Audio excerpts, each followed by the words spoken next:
Tonight on the show, we will talk about what Dan Quinn believes are the two reasons why the Dallas Cowboys will be able to take it up a notch in the 2022 season after exceeding every expectation on year one of the Dan Quinn era at defensive coordinator in Dallas. We will talk about that. We will talk about why the cornerback group sounds like it's doing better than expected, and another reason why the Cowboys defense could be able to take that next step. Later on the show, we'll talk about the kicker issues featured today in training camp. It was a bad day for Cowboys kickers, and a lot of people are getting ready to press that big red panic button. We will talk about that. We will take a look at some of the veteran free agents that are out there at kicker and why maybe it's not time to panic just yet. We'll dive into that towards the end of the show. And of course, we'll close things out on Jerry Jones's response to last night's primetime. Not exactly, but the topic last night was all about wide receivers and the Cowboys needing to go look for somebody. And Jerry Jones disagreed today in Oxnard. So what is up, everyone? Do me a favor, hit the like button, share the stream. If you're watching on Facebook, YouTube, or Twitter, let your friends know about ADC Sports Dallas Primetime.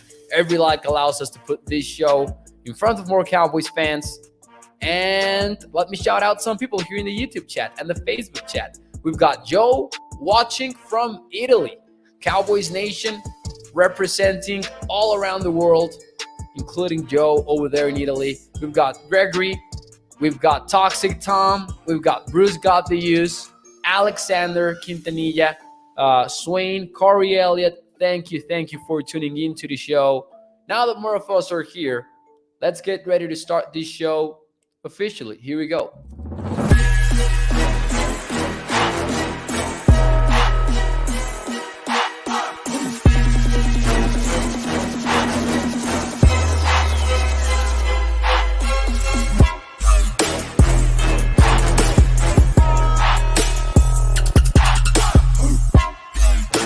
What is up, everyone, and welcome into ADC Sports Dallas Primetime. I am your host, Mauricio Rodriguez, streaming with you live every Sunday through Thursday night at 8 p.m. Central here on Dallas On Demand Sports Talk Network, with a lot more content coming your way throughout the entire season. Make sure you check out adcsports.com/Dallas. We've got new Cowboys articles up there every single day. We've got you covered with the latest news, opinion, and analysis. And there are big things about to be announced for ADC Sports on Thursday. I cannot say much more than that, but be on the lookout for big announcements. Excited for those for sure. Welcome into the show, everyone.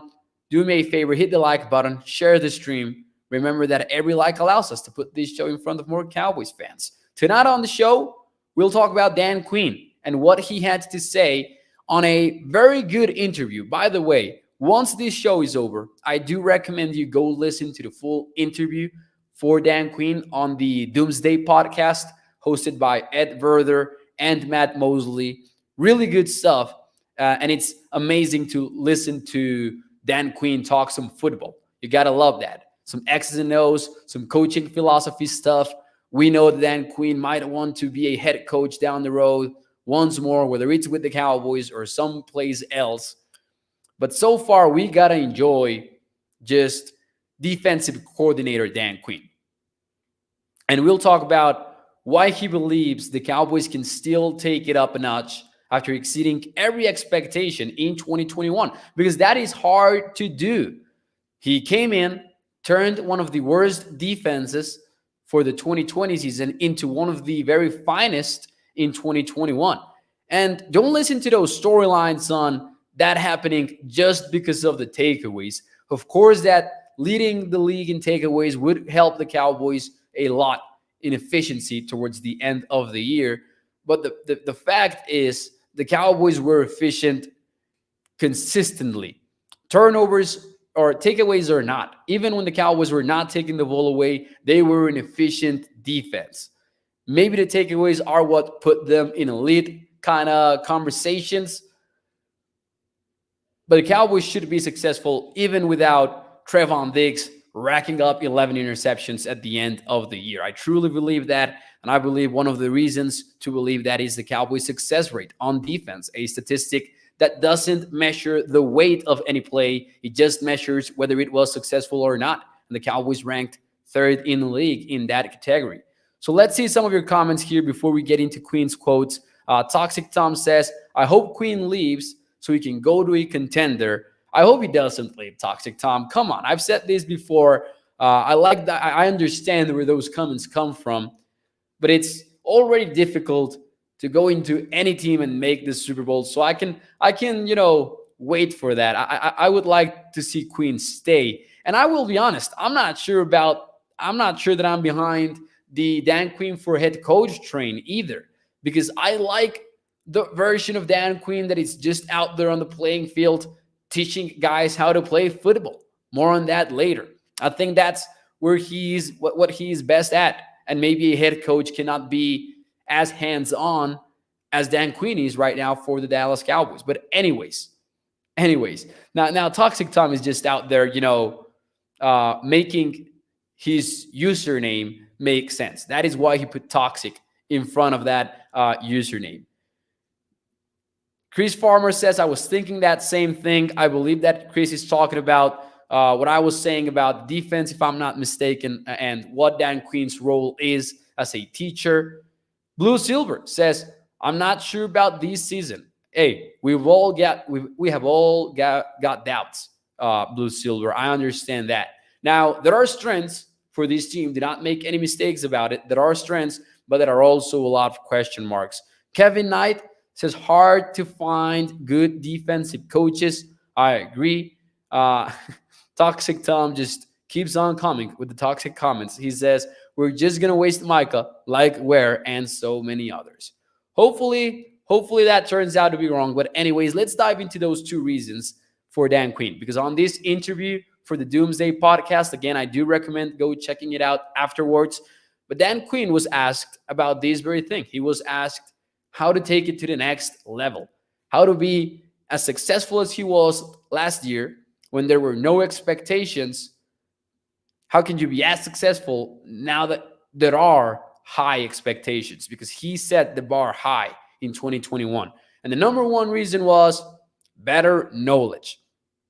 And the quote from him was, quite honestly, I had been running the same system for 8 years. So when we changed quite a bit of the package, there was some learning that went on for me too. And Dan Quinn discussed that it was time for him to, this offseason was time for him to reflect on that and kind of see what he liked about the new system, what he didn't like about it, do the same for his old system, for his Atlanta days and his Seattle days even, and try to mix and match and take the best of both worlds. Remember that when Dan Quinn got to Dallas, he was labeled as a cover 3, which is a zone coverage kind of coach, single high zone coverage. And the Cowboys kind of flipped that script a little bit. The Quinn Cowboys did. And they became a man-to-man coverage team. They played the third highest rate of man-to-man coverage. They led the NFL in cover 1, which is the single high version defense of the man coverage world. So it's like he stuck to the single high look, which is different to what we're seeing around the NFL as two high looks take over the entire NFL. Dan Quinn remains true to his philosophy, and now it is about mending those worlds together. Dan Quinn has better knowledge about man-to-man world and all of that, along with, of course, other more specific differences. I'm talking about it in very broad terms, and taking the best of both worlds. So that's number one for Dan Quinn. And before we get to number 2, I'm going to shoot this question on the chat for the Facebook audience and the YouTube audience. Truth or false, the Cowboys defense will live up to expectations set in 2021. Let me know how you feel about this.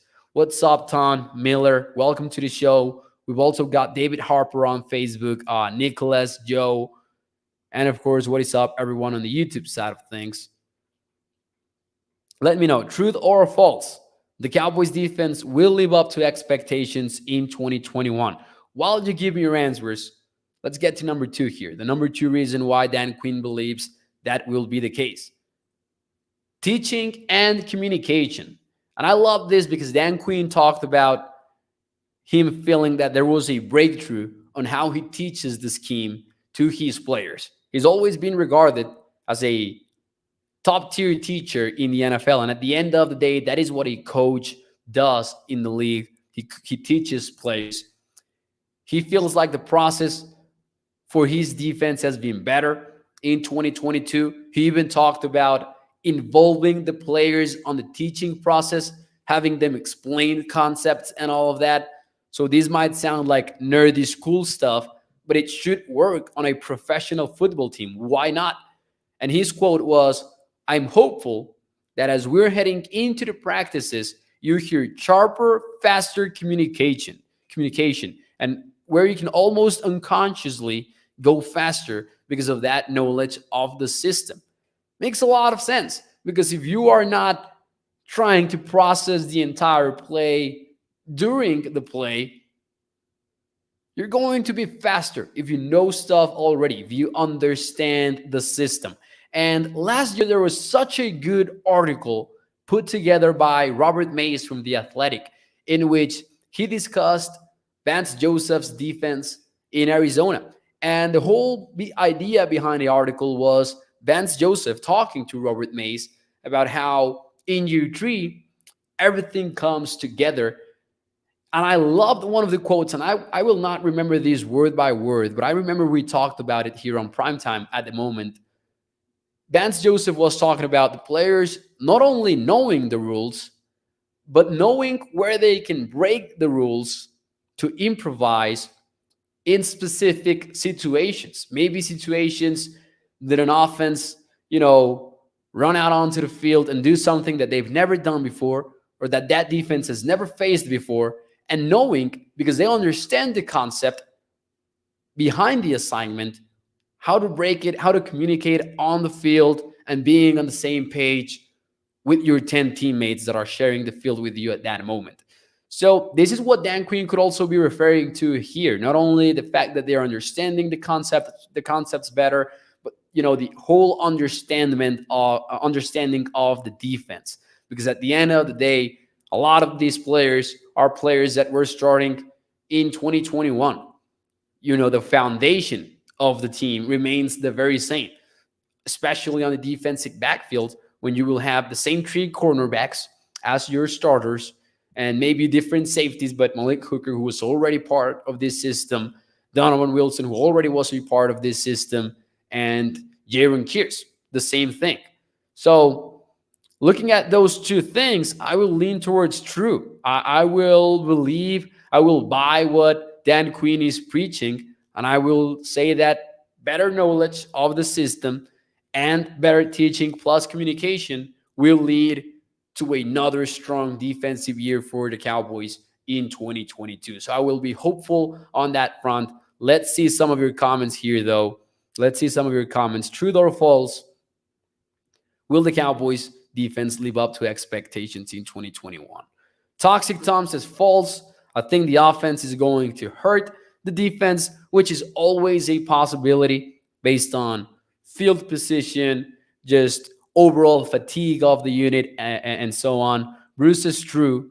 Kevin Hyde goes with the hopefully. The same for Bruce. Nicholas says, Dan Quinn brings out the best on his players. He's a great DC. True. Alexander with the truth as well. Robert Chick as well. Gregory. Tommy915. Miller. So, a lot of optimism in the comments so far. Gilbert also with the truth. Javier says, do you think that Isaac Alarcon will get more playing time this year? I hope so, Javier. I really do. Isaac is my guy. You guys know this. Isaac is my guy. I know that it will be tough, though. I know that, there was a clip out there on, who was it? I believe it was it Tryson Hill beating our guy on a pass rush? It will be tough. Definitely will. But the reason why I still believe Isaac has some time to chalk us and make it to the 53-man roster is that the Cowboys are kind of thin at guard. They don't have a lot of depth across the entire offensive line, so that might lead to the Cowboys giving him a chance. Would be a surprise. It would probably be a surprise if he makes it. The question is, can he make it happen in the upcoming weeks? Or, starting today or tomorrow or whatever it is. He does need to impress, though. He does need to impress us in order to make it to the 53-man roster, I believe. Let's see some of your comments here. Toxic Tom says, Mo, you can be the best hitter in Major League Baseball, but if your pitching is bad, you are going to lose a lot. That is true. You need your offense and your defense to work. Now, you can have an elite side of the ball and the average to above average opposing side of the ball and still make it work. We've seen teams make the Super Bowl or the championship weekend time and time again with that recipe. But what you do need is a top 5 unit in either side of the ball. There's a lot of interesting research on this very topic, and that seems to always be the case. Teams that make it to championship weekend usually have a top 5 offense or a top 5 defense. So, the whole thing about defenses winning championships and all of that, it's kind of a myth. In reality, and this is what the numbers say, I've always recommended Scorecasting. That's an excellent book and has a chapter on this very topic. You need a top 5 unit on either side of the ball, plus a decent unit on the other side. That's pretty much obvious, but it's a good, book, and an interesting research has been done on that front.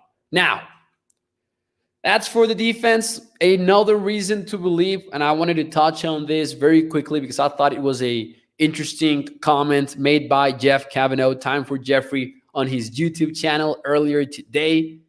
He was asked about Kelvin Joseph, whether or not he can carve out a bigger role in the secondary, and he was pretty blunt about it. Jeff always brings the facts to the table, and he says, I don't think that he's competing for a starting role at all. I don't remember if that was the exact quote from Jeff, but he did say that. And the reason why is not necessarily because Kelvin Joseph is struggling, but it's the fact that Anthony Brown, Jordan Lewis, and of course Trayvon Diggs are having a strong camp, and they're winning in the practice field so far. And Kelvin Joseph is not better than any of those 3 right now. Is that bad for Kelvin Joseph? It could be, perhaps, but it can also be a very good thing for your starting trio of cornerbacks. So that's one of the biggest questions that I had coming into the season. Is this cornerback group going to keep up how good they were? Because they were really good last year. Like, they were better than we give them credit for, honestly. You look at the numbers when the opposing quarterback was not pressured, for example, and the Cowboys defense was still delivering. And that's because of good work on the defensive backfield. That's because Anthony Brown was doing a great job covering. That's because Trayvon Diggs was one of the best press cornerbacks in the entire league last season. And that's because Jordan Lewis, perhaps a little bit more quietly, was killing it at nickel. So, good stuff from the Cowboys cornerbacks and, of course, safeties, especially now that Dallas is using a lot of 3 safeties as of late, something to watch too this season. But that's one of the reasons why you could also bet on this defense, keeping on, I'd say. Nicholas says Darren Bland is having a great camp as well. People have said that indeed. People are out there just hoping for the best regarding Darren Bland, and it sure sounds like he will make the roster. I believe Jeff Cavanaugh actually talked about this very thing as well. Let's see. Michael says, why didn't you add Dennis Houston as a receiver on your Facebook post? I believe you're referring to, and I don't put together these Facebook posts, by the way, but I do think I know which post you are referring to, the current Cowboys wide receiver depth. And we also kind of talked about this last night, so I might have a graphic for this. Dennis Houston was not included on that post. I know which one Michael is talking about there on the Facebook comments.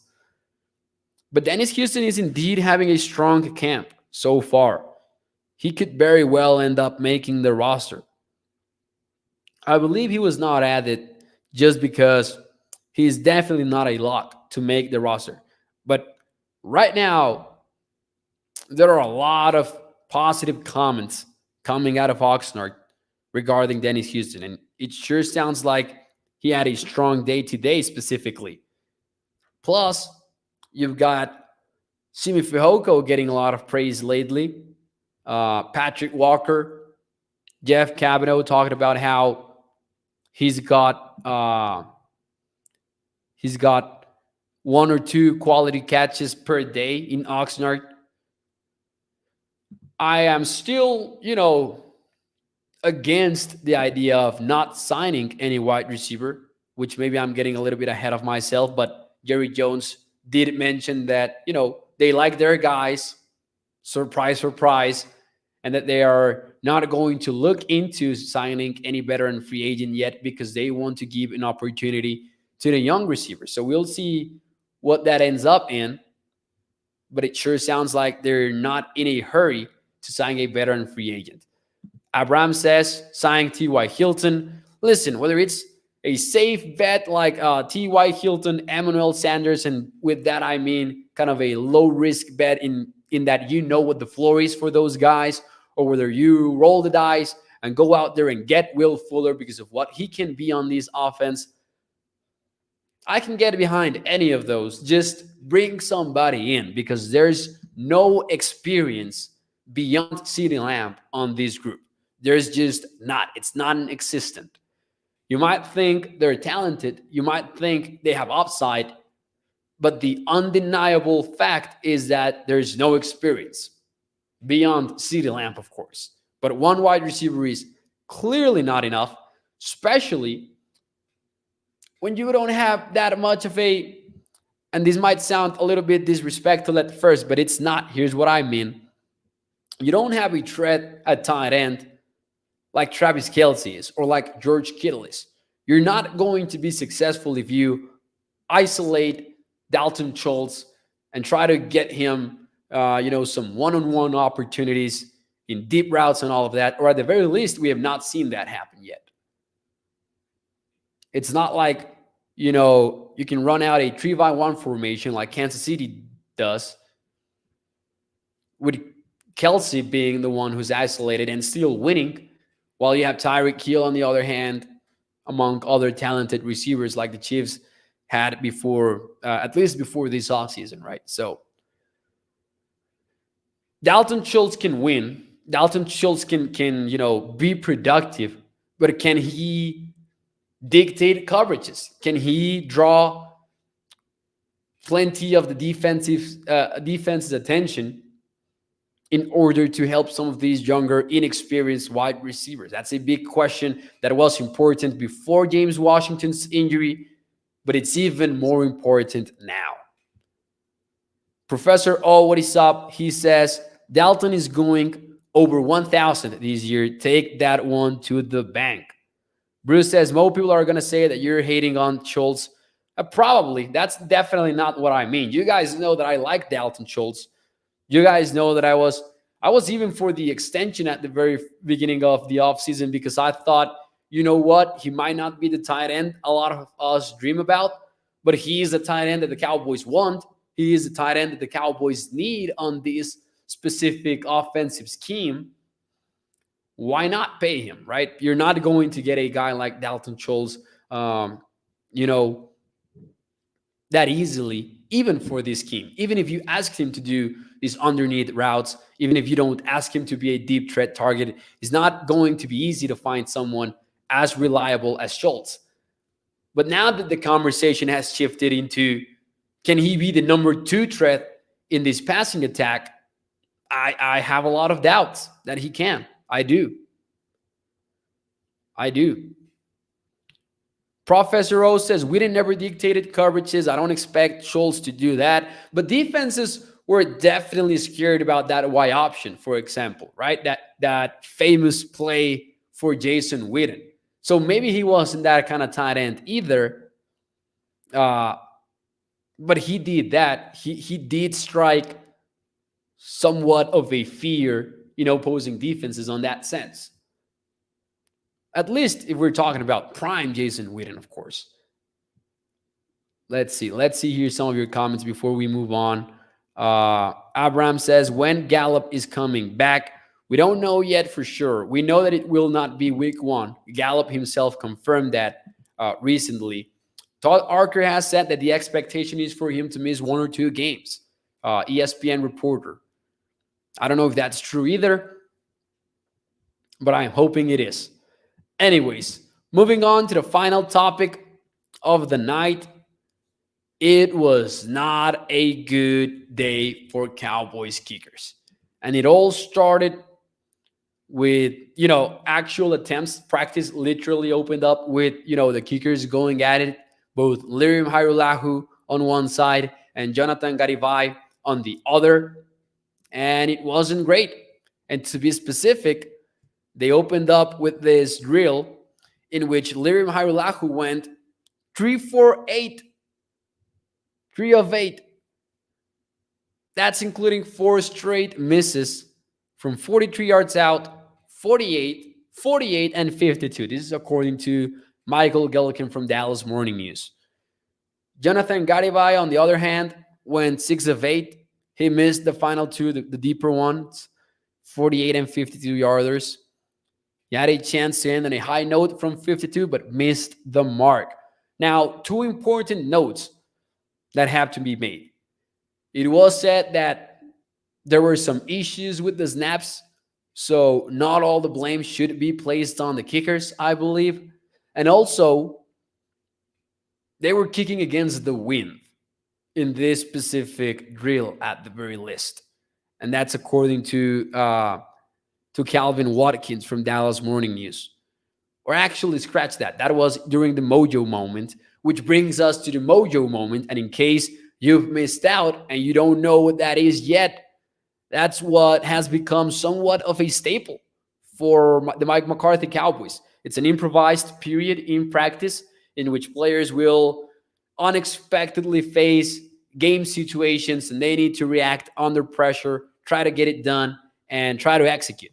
And this mojo moment in particular from today actually featured three straight kicks for Garibay and 3 straight kicks for Lirim Hajrullahu. They went a combined 1 for 6. But let's dive into the details, though. Let's dive into the details. The 3 attempts that they made were for 49 yards, 54, and 59. The latter 2 are hard to make in any scenario, even in practice. 54-yarder, not easy. 59-yarder, not easy either. Lirim Hajrullahu went 1 for 3 in this mojo moment. Garibay missed all 3 of them. And it kind of caused a panic among Cowboys Nation on social media. And I believe that the question for us tonight is it time to panic or remain calm at kicker? And by panic, I hope you understand that I'm talking about pulling the plug on the Hajrullahu project, on the Garibay project, and try to go and find somebody in free agency. Would you say that it is time to panic or remain calm at kicker? Let's see some of your comments here. Dr. Ed says, where was the mojo moment against the 49ers? Unfortunately, didn't work out. Maybe it was a quarterback draw. We'll never know. Today was mojo-less, as Professor Rose says in the chat. Tommy says, Mo, do you know any good soccer players looking for a job in the NFL? I will make a confession right now. I do not follow any soccer league at all. Like, I don't follow Liga MX here in Mexico. I don't follow Major League Soccer. I don't follow the champions, to give you an idea. And I know that it goes against the stereotype of me being from Mexico, but all kidding aside, I do not follow soccer. That's the one sport that have failed to fall in love with. It feels to me that every sport that I give a chance, I fall in love with it. That's happened to me with mixed martial arts, with golf recently. Those are the two most recent pickups, maybe Formula One. But soccer, I cannot make it happen, man. So I don't know. I know that Tommy was joking, but yeah, I don't know. So panic or remaining calm at kicker. Let's see. Professor O goes with the panic. Let's see. Red button hit, says Tommy915. Joseph's panic. Gregory as well. Gilbert says, remain calm. Remain calm. Let's see. Joe says, I am Italian. I am Italian and I hate soccer. There you go. No panic, says Betsy as well in the YouTube chat. Tammy goes with panic, and I will go with remaining calm. I know, I hate to say it, I'm not happy about, how Lirim is doing, how Jonathan is doing. I am concerned, just as many in Cowboys Nation. But I did it again this morning. I decided to fire up Spot Rack and look for some of these available free agents. And once more, I was disappointed at the names that I was looking at. I was looking at players that we like to think that, it can't be any worse. But with the names that are available at this stage, it might be. It might be worse. And I look at, the top 3 names that show up in Spot Rack if you open up and their database and look for the available kickers. There's Michael Bagley, who had a 73% field goal rate in 2020, and in the last 3 years has gone 2 for 8 in attempts over 50 yards. Sam Ficken, who didn't play in 2021 because he was placed on IR by the Titans before week 1. And before that in 2019. And I went with 2019 because of the attempts, because in 2020 he pretty much didn't play a lot. But in 2019, he had a 70% field goal rate. And Matthew Wright, who has only 28 career attempts, all of them last year, 24 last year, with the Jacksonville Jaguars, and he had an 89% field goal rate. Are any of these inspiring? I believe not. Bagley is the biggest name, and he had a better year last season, but even still, he was an 82% in 21 attempts. That's a very low number. There were also additional names. Matt Amendola, he went 13 for 19. That's good for 68%, by the way. The following name was Chris Nagar, who was a part of the Cowboys early this offseason and has been waived since. I know that Cowboys fans will think about Kai Forbath. They will think about that one season in which Forbath nailed 100% of his attempts with the Cowboys. But I hate to be pessimistic, But he kicked 10 attempts. That's what Kai Forbath had for the Cowboys back then. He was 10 for 10, 7 for 7, between 40 and 49 yards. So maybe that's promising, right? But that was in 2019. He didn't kick in 2021. And in 2020, he went 2 for 3. But we're still talking about a guy that in 11 games in 2015, he kicked for 66%, that kicked for 84% in 2017, 80% in 2018. Like, Forbath hasn't been the most consistent player either.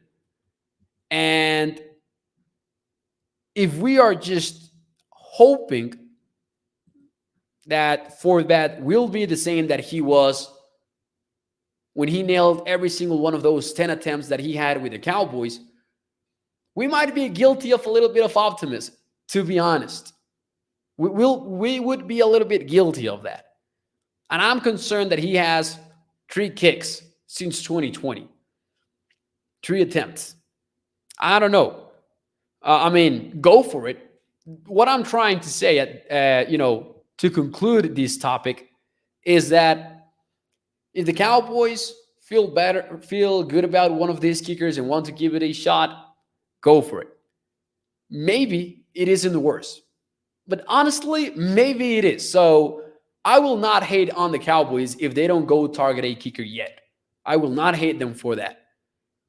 As opposed to how I feel about wide receiver, a position in which I feel like there is simply no excuse anymore to not go out there and sign somebody like Will Fuller, Cole Beasley, Emmanuel Sanders, T.Y. Hilton, whoever you want it to be. Trade for Laviska Shenault, like Professor O has suggested on this show. It's been bad, though, at a kicker. Like, it's been bad. If they want to trust Gary Vi and Harulahu and maybe try to bet on these guys to see if one of them figures it out and finds the rhythm and finds the confidence, I'm fine with it because I don't trust any of the other options that are in free agency. Let's see some of your comments here. I know there will be disagreements, and I know it might sound like a hot take, but the mojo moment, it was a tough one for anybody. 54-yarder, 59-yarder into the wind. Not a lot of kickers are going to make that anyway. Let's see. Professor O says, I would rather re-sign Jeff Hitt, the GOAT, and let him kick. Let's see. Cowboys going to make it to the playoffs, and then many prayers needed, says Dan. Thank you to Dan for tuning in. I don't necessarily disagree with that. Let's see. Dan Bailey is available. This is Professor O. Isn't Dan Bailey done with football already, though? We have the money. Why hasn't Jerry Jones signed a veteran receiver? I don't know. They like their guys, Joe. That's why. I don't like it either. I hope that, they give in and end up signing somebody over the next couple of weeks. Maybe that happens. Betsy says McCarthy said today in his presser that they're going to wait, let the young ones have a shot, but they're still open to more signings. And McCarthy said, we know very little about this too. Now, I like where Bruce's mind is at here on the YouTube chat. No kicks anymore. Just hashtag go for two and go for it on fourth down. But all kidding aside, even if you're going to be aggressive on fourth down, you obviously need to figure this position out because games will come down to field goals. It happens a lot. And when you need that game-winning field goal, you need somebody you can trust. So, I believe the Cowboys will wait on both of the positions, kicker and wide receiver, and maybe they end up giving in to the pressure and looking for some outside help that could be very beneficial for the team, but specifically at a kicker, I'm not convinced that there is a solid option to replace any of these two guys anymore. Let's see if the Cowboys try to, lower the bar a little bit and have both Harulahu and Garibai try to find their confidence with shorter attempts. We'll see if that happens or not. And then see where they go from there, maybe. But anyways, ladies and gentlemen, that will be it for me tonight. Thank you for joining the show. Do me a favor, hit the like button. Every like allows us to put this show in front of more Cowboys fans as we continue to grow the ADC Sports Dallas community. And by the way, stay tuned because on Thursday there will be big announcements. And be on the lookout for that because you are officially ADCites if you watch ADC Sports Dallas Primetime. Make sure you check out Skywalker Steel as well tomorrow morning, adcsports.com/Dallas, where we've got new articles every single day with news, opinion, and analysis on the Dallas Cowboys. Thank you for tuning in. I am Mauricio Rodriguez, and I will see you tomorrow night, ADC Sports Dallas Primetime at 8 p.m. Central, here on Dallas on the Man Sports Talk Network. Happy Tuesday night, everybody. See you tomorrow.